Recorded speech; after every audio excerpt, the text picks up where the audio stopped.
So we need to understand the security roles that should be outlined in the security program.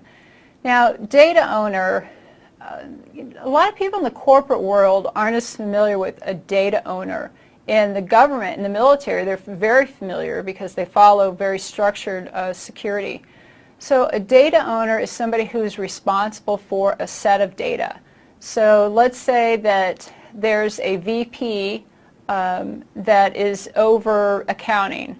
That VP would be the data owner for all of the accounting information, means that they're responsible for ensuring that that data is protected.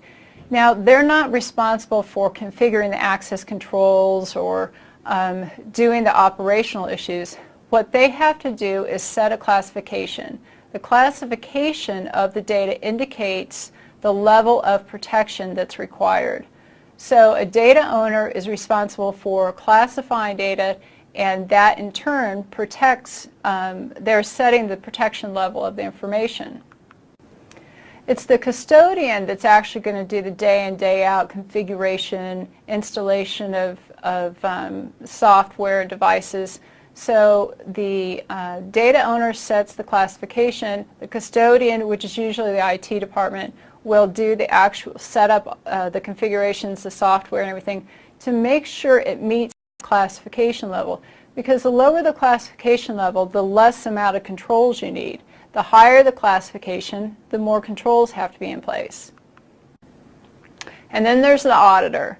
Not everybody loves the auditors because they're going to come around and find out what you're not doing right. But really, security people should look at auditors in a different light. They can help you with your business,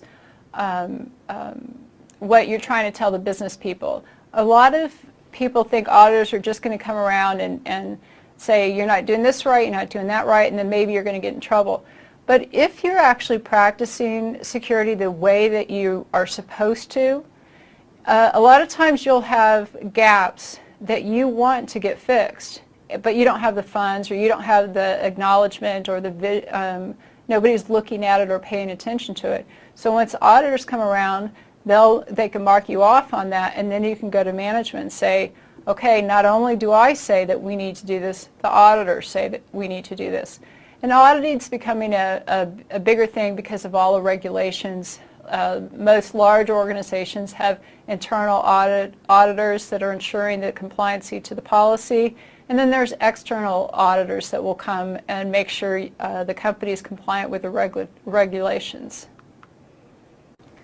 Now, one thing that's important to understand is who is approving access to any type of resource.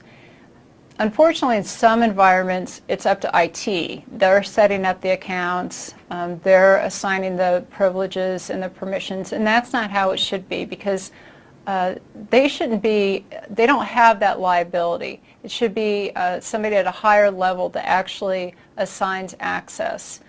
And we're going to get more into that in identity management in Domain 2. But right now, what I want to get across is there's data owners who will set the classification. By them setting the classification, that indicates who can access this data. It's not IT's job or anybody else's job to say who can access this data. It's the data owner. They're responsible for not what it means to set the classification. It means who can actually access this.